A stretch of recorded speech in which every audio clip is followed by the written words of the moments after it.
Right, let's try to make sense from the root to the fruit of this story. Let's bring in Sina Azodi in Washington, Assistant Professor of Middle East Politics and Director of Middle East Studies Programme at George Washington University, and Assistant Professor of Middle East Politics and Director of Middle East Studies at George Washington University. I think I've just said that. Maybe there's a deja vu. Great to have you on the programme all the less.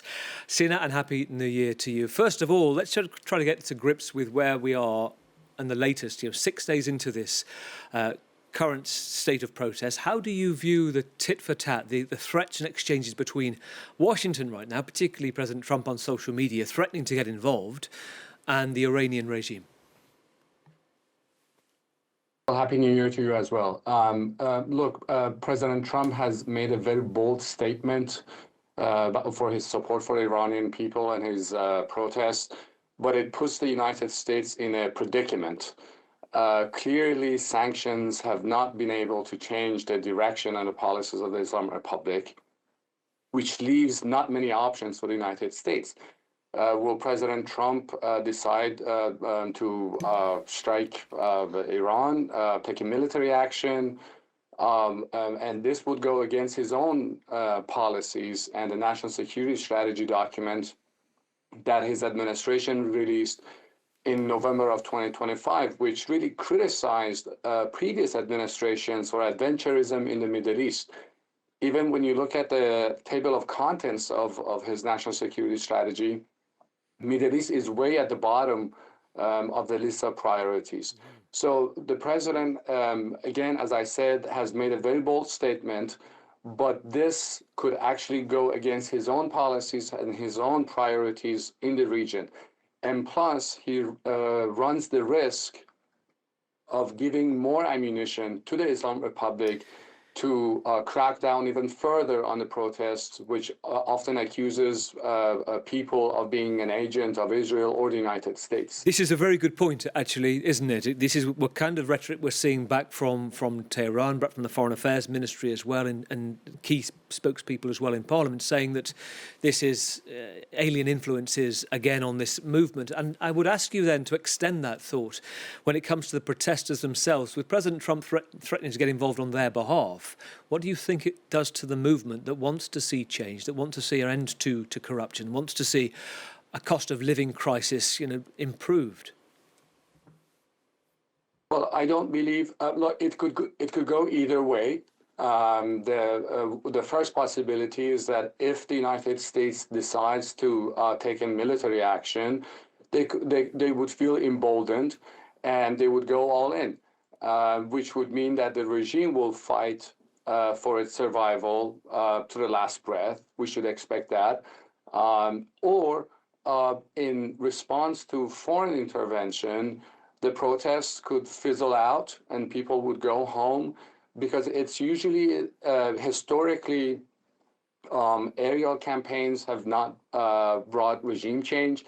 Even President Trump himself said it last week, a few days ago, that he's not seeking a regime change in Iran.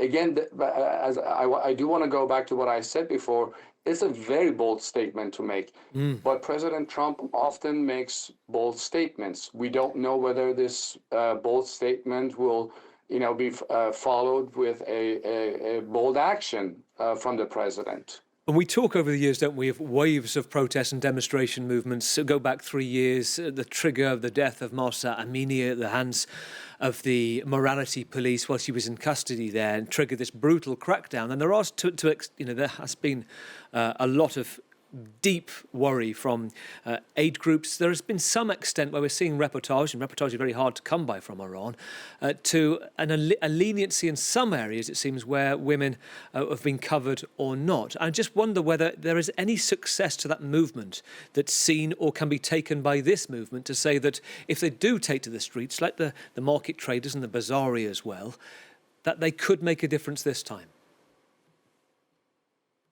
Well, I think the nature of these two protests are different. The protest to Mahsa Amini, to the death of Mahsa Amini, was fundamentally political.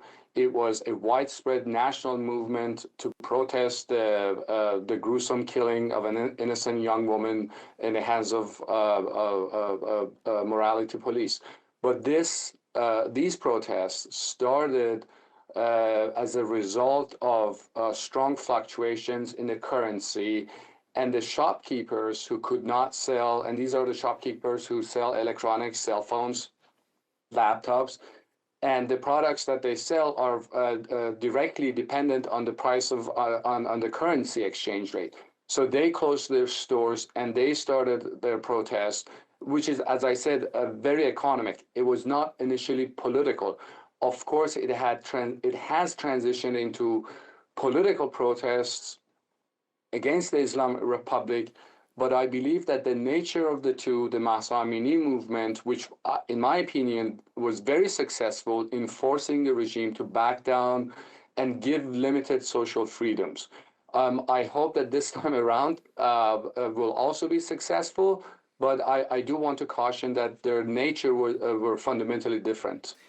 Briefly, when you're looking at the ebb and flow of this protest movement over 6 days, where it's spreading to, where it's perhaps taming, calming a little bit, where it's getting more intense, what should we be looking out for over the coming days? Are there particular key days?